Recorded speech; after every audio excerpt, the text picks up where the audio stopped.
Hello friends! Today I'm going to show you how to make Harry Potter sorting house macarons. So these macarons are super fun because once you bite into them, you can find out which Hogwarts house you belong to. And I posted this on Instagram and I had a lot of comments about how this would also work for a gender reveal party. And I got the idea for these macarons from Indulge with Mimi. She actually uses them for a gender reveal party macaron idea. I tried to use her technique, it didn't quite work for me. So in her technique, she pipes a little bit of the center batter and then she'll go over the top in a circle motion on top of the center batter. That didn't work for me, so I'm just piping straight up and down in the center of the batter that was piped first. So I'm gonna start this video showing straight away how to pipe the macarons.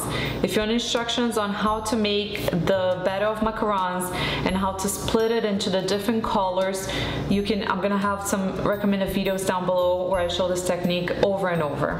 And actually for this recipe, I made a double recipe because it's just easier if you're working with that many colors to have more batter. But the recipe that's on the description box and the recipe that's on the website is just for one batch because a lot of people don't want to make this many macarons and have a bunch of leftovers. Another thing I like to point out is that the temperature that I'm using with my oven right now is 315 Fahrenheit, not 325 Fahrenheit like I used to before because I moved. I'm at a new house, it's a new climate, it's a new oven, and this oven, the best temperature that I've been able to achieve good macarons was 315 Fahrenheit, which is why I recommend that you study your oven and you'll find out what works best for you in your kitchen and in your oven, because the temperature that is best for you might not be the same as it is for me. I hope you enjoyed the video. Thanks for being here, for watching. If you like this video, give it a thumbs up and subscribe to my channel. I post videos like this every week and I love making macarons with you.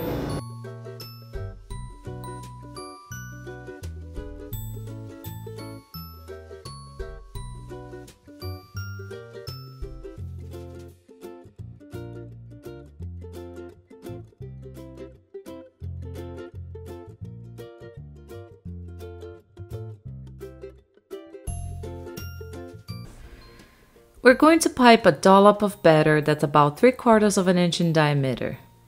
I used a Wilton 8 piping tip to pipe them.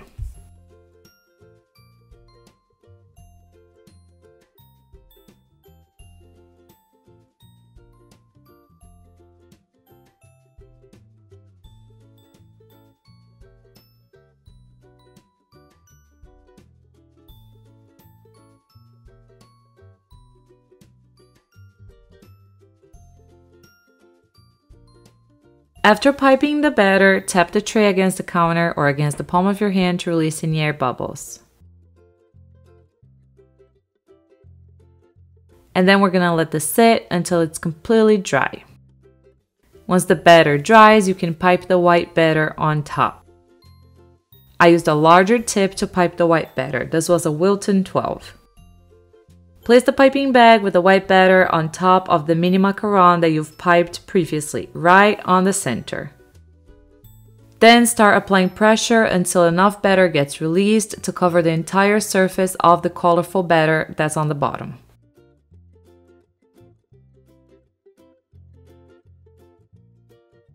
Try to apply uniform pressure so the batter is dispensed evenly over the surface of the bottom shell.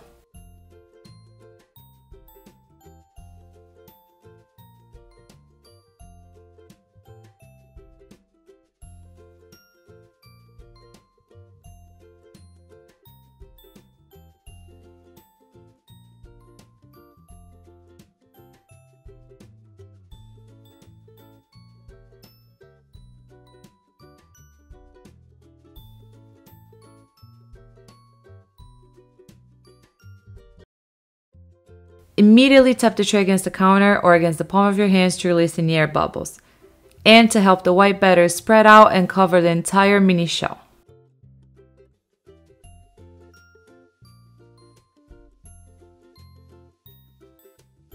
Use a toothpick to pop any bubbles from the surface of the shells.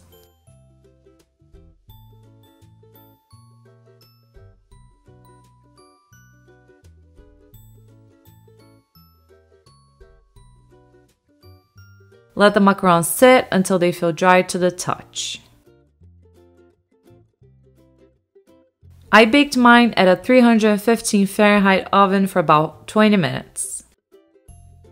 For the filling, I will make a simple cream cheese frosting, which also has to be divided into 5 different colors. So we're going to start by beating the butter and the cream cheese until fluffy and creamy.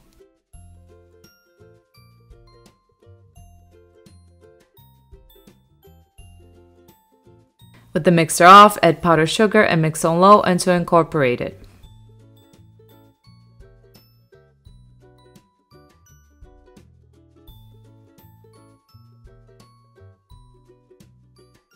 If the frosting is too soft, add more powdered sugar, and if it's too stiff, add some liquid such as water, milk, or heavy cream to thin it out. Then raise the speed to medium-high and beat for a minute or 2 until fluffy and smooth. Add vanilla extract and mix to combine.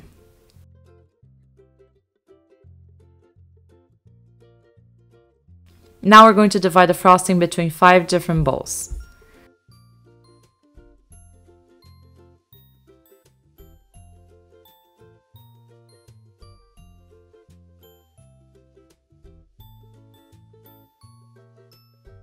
Color each portion of the frosting with a different color corresponding to a Hogwarts house.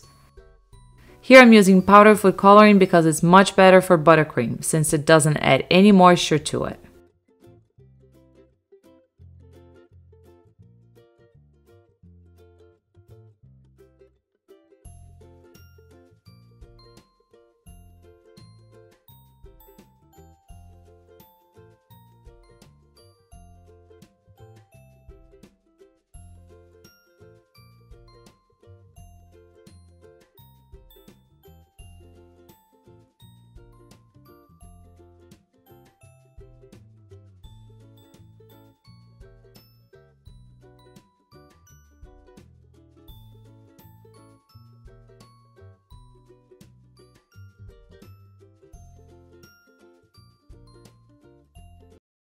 Then we're going to transfer each frosting into a different piping bag.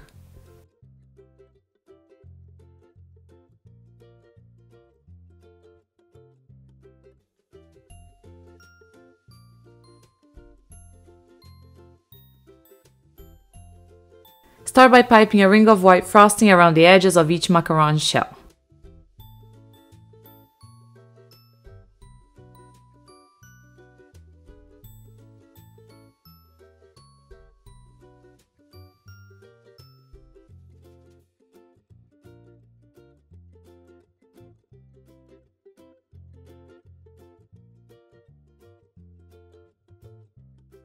And then pipe a little bit of the colorful frosting in the center, and top with another shell.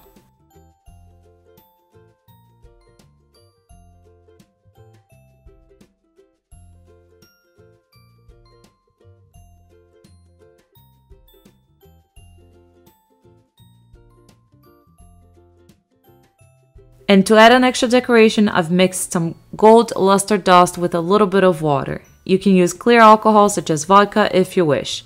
The alcohol is actually better because it evaporates faster, preventing the shell from getting soggy and soaked. Once the gold powder has been diluted, dip the brush in the liquid and flick it against a fork to create the splatter effect on the shells. And look how beautiful that they turned out. Let the shells mature in the fridge overnight before serving.